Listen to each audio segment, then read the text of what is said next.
Hey guys, so I was making this video and I realized that my microphone wasn't turned on. So this particular video doesn't have a sound, but I'll try my best to explain what's going on here.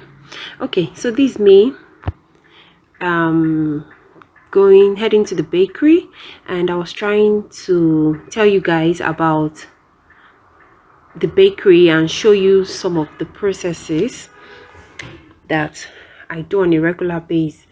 So I just wanted you to take a look at all our activities, from how we bring out our recipe to how we produce this bread. I just wanted to show you people about production generally. So please forgive me, this video doesn't have a sound. I don't know how it happened. I actually forgot my microphone, but I hope you understand what's going on. I think there's a part that has a sound, so just watch. You might be able to follow the whole process, from the mixing to the cutting, to the molding, to putting the dough into a pan and baking. Okay, so this is the mixing room. This is my mixing room where I put most of my ingredients. As you can see, my floor is outside the production hall. This is the production hall with all the machines. That's my floor right there. Then I'll just try and explain to the extent that I'll be able to explain. So I was just switching on the lights because the place was dark. And you see, that's how, you remember I was telling you guys that you can use any hall. You see how tiny my bakery is. It's not so big, but that's where all the work happens. So this is me in the recipe room trying to start my day. This is a Sunday. Yeah, this video was made on a Sunday, so most of the staffs are not available. It was just me and one other staff that I was able to call to come and join me to produce this particular day. It's not a working day, so most of the staffs are not around. They don't usually work on Sundays. So for the purpose of this video, I called him that he should come over. Let's make at least 1.5 bag, just to show you guys the process of production. So what was I saying here? What was I saying in this video? Okay, I guess I was trying to explain to you guys, okay, the recipes. Yes, you can see the sugar, my butter, and the recipe bucket is right there. This is the yeast that I use, and that's the preservative. That's a bag of preservative over there. Yes, that's preservative. That one is about to finish. So the second bag, that's one I'm opening now. Then that's my bread packaging wraps right there that we used to package there. That's for the big bread and the small bread. The wrap for the small bread and the wrap for the big bread. Okay, so any moment I'm going to start measuring out my recipes and putting them. I usually put the recipes in the small bucket. If you can remember, there's a video I made about these small empty butter containers that has a cover. That's what I usually use to put my recipe in. Okay, so this improver. This is an improver. I usually like using this small improver because I notice it makes my bread really smooth. It gives the end result of the bread only comes out very nice. There is also the big improver, the big size of 100 gram. This is 5 gram improver. There's a 100-gram improver. That one is much bigger. I don't really like using those bigger ones, the big sachet ones. This small one is very powerful. I prefer using it. So that's King's groundnut oil. Like I was telling you guys, we don't use groundnut oil in production. We only use it just to rub on the dough. Not really rub on the dough, I just rub it on my hand most times, and then before I put my dough on the table, I just sprinkle a little groundnut oil on the table so the dough doesn't stick to the stainless steel table. So that's the bucket, the empty butter container I was telling you guys about. Then this is the scale. I told you this scale is very important. I use that scale to measure my flour. I have a half bag mixer, not a 1 bag mixer. So that half bag mixer, I can't put 1 full bag of flour in it. So I usually use this scale to measure the flour into 2. That's half bag. a bag of flour is 50 kg. My mixer is too small for a 50 kg flour, so I have a half bag flour. I usually use that scale to measure it, and that's my mixer right there. You see, it's not such a big mixer. I don't have that yet, but I'm planning to get one, the very big mixer. This is a half bag mixer. It can only contain half bag of flour, which is 25 kg of flour plus your recipe. That's how much. And I think the capacity of this mixer is, I think 30 kg. Yeah, they call it 30 kg mixer, because your half bag of flour is 25 kg, then the extra kg will be for your recipe and your water that you're going to be using. So then this what's it called, this bowl, the mixer bowl, this big mixer bowl you're seeing right now, they call it, I think is a 60, they said 60 capacity. I think they called, when I was buying it, they said it's 60 capacity. Well, I can't remember. Anyway, I'll just try my best to explain what I can explain here. So this is a mixer. That's a stainless steel table and a scraper on the table. Okay guys, so I'll just try to explain what's going on. I can't remember what I was saying here exactly, but I guess I was trying to explain one or two things. Okay, so that's the door of the entrance of the bakery. I told you I'm using a flat. I'm not using a big factory. It's not like it's a purpose built factory. It's not. It's just I'm using one of my empty flats to produce this bread. So that, like I was telling you guys, you can actually have it if you have an empty room. You don't have to start renting. If you have an empty room that you're not using, you can actually convert it into a bakery and start from there and scale up and begin. Do you understand? So like me now, I'm using a 2-bedroom flat, an empty 2-bedroom flat right in my compound where I live. I own the property, so it's easier to just use that particular flat. And I've been in this business now for going to 3 years now. Yeah, 2 to 3 years now. So this is an ice block. Like I was telling you guys, you need an ice block to make bread. Most people don't know this, but you can't use ordinary water. If you use, it's not like you can't use ordinary water. If you use ordinary water, your bread will be very rough. It's not going to be smooth. So you always need to get an ice block. So what I usually do is I have a deep freezer, and I bought this bag, this transparent bag, where I fill it with water and then put into the deep freezer. Before daybreak, it freezes overnight, so there'll be ice block for me to use the following day for production. So that's what we did. So I also, from the deep freezer now, I just brought out only 2 to use, because I'm not doing much bread today. I just want to do just I think a 1 bag bread that I will show you guys. Okay, so remember, this is a scale. This stainless thing you're seeing that I'm touching right now is a scale. You are going to need a scale.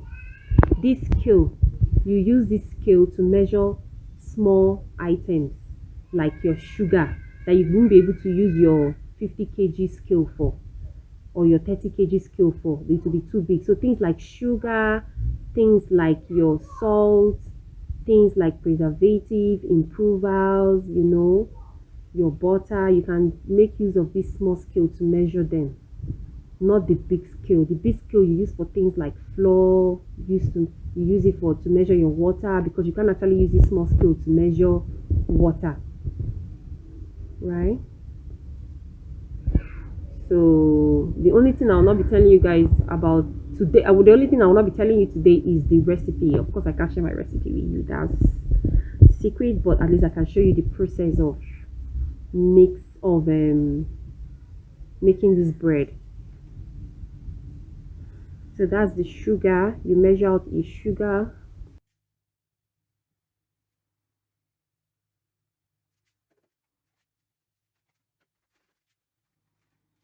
So this is salt. Salt is also part of the recipe. This is salt. When you're done with your sugar, you measure out your salt. You put your salt into your recipe bucket. So you can see I have 3 buckets. The 3 buckets are for the 3 recipes I'm going to be bringing out, because I'm going to be making 1.5 bag of flour. So you can see I'm putting salt in the 3 buckets, half bag each. Each bucket is a recipe for half bag of flour.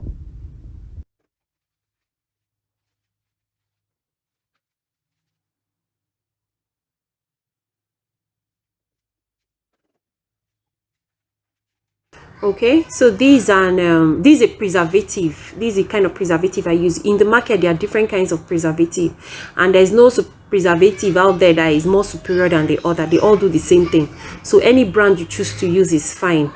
It doesn't matter. So I think the name of this particular one is it Magbon or so? Yeah, Magbon preservative. It comes in 500 grams. So it depends on the kind of recipe you or the kind of recipe or the type of bread you want to make. For I just use a little quantity, which I'm sorry, I'm not going to be telling you what exactly the measurement is. But if you check my previous video, I've made a video about how you can create your own recipe, your own unique recipe that will be unique to you.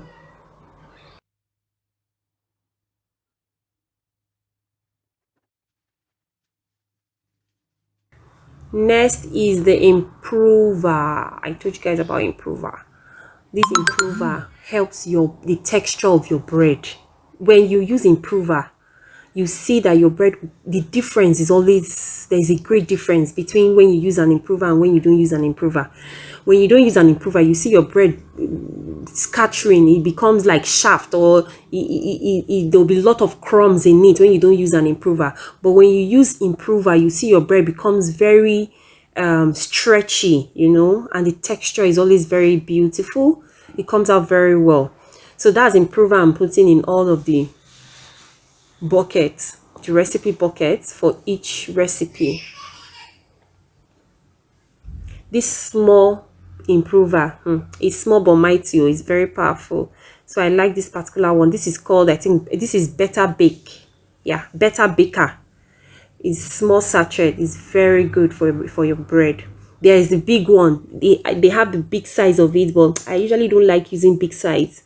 I prefer this smaller size because it just does the job for me.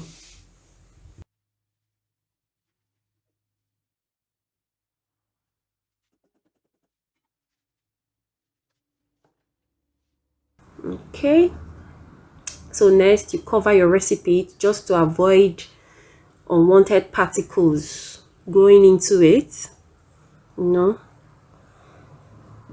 That's why you should get this kind of bucket that has a cover, so that the moment you're done bringing out the recipe, you cover it immediately.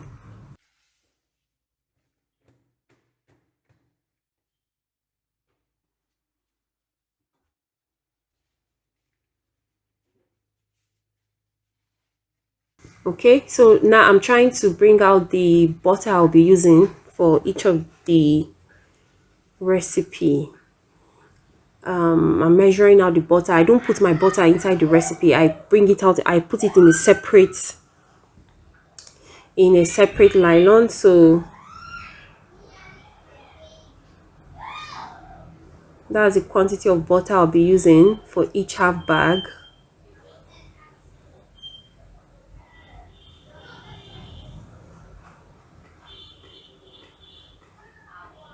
One thing you should also notice, if you notice, I didn't put my yeast inside my recipe. I didn't put yeast. I usually put yeast later. When I'm mixing the dough, the yeast usually comes later. I don't put it immediately. Why I don't do that is because why I do that rather is because I don't want the dough rising too quickly. I want the dough to have mixed to an extent before I put in the yeast. Then as soon as the yeast gets into the dough, it can begin to poof. You know, I don't want it poofing while it's still mixing. I want the poofing process to begin when the dough has entered into the pan. When I throw the dough into the pan, then it can begin to poof. I don't want it poofing while it's in the mixer. I don't want it poofing while it's on the table for cutting.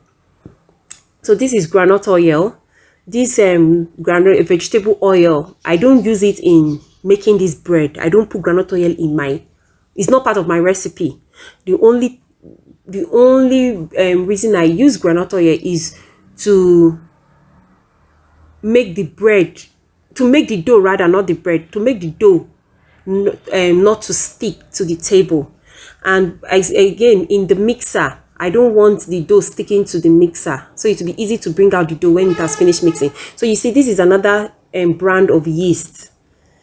The other one, the instant sauces, this instant sauces, and the other one called Marget, they are all yeast made by different companies. They all do the same thing. There is no one that is more superior to the other. They are just different brands. It's just I usually buy whatever is available in the market.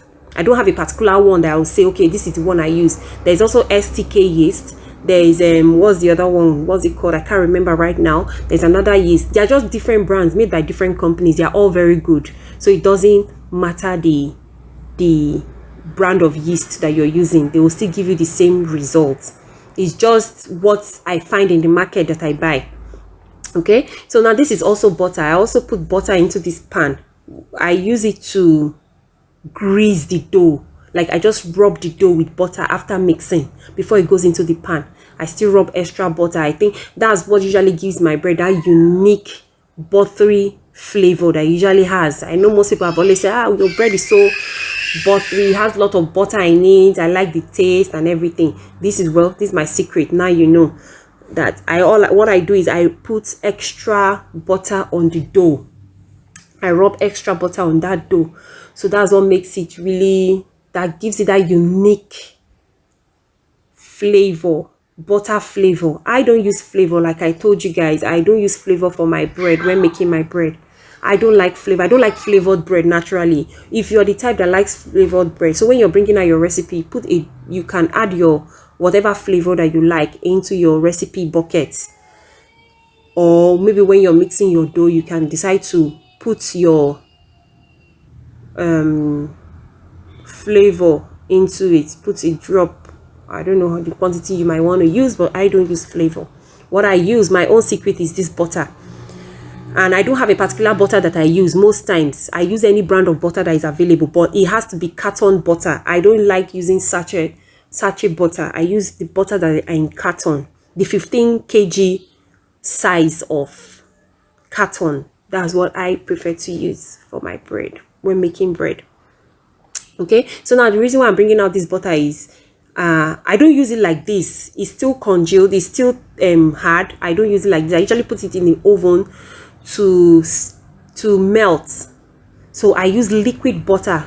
You see how it's hard right now? It has to melt. When it turns into liquid, that's when I begin to use it to rub on my dough before I throw it into the pan. So I'm going to leave it in here for some while, for like say 10 minutes. Yeah, for like 10 minutes for it to melt.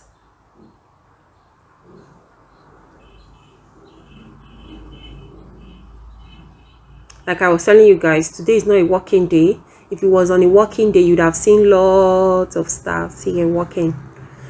You'd have seen my staffs, but today is not a working day. I was only able to get this guy. I had to beg him to please come and join me in production today, just to show you guys. So guys, this is all for you, just to show you guys. So please do me well by liking this video. Please leave me a comment.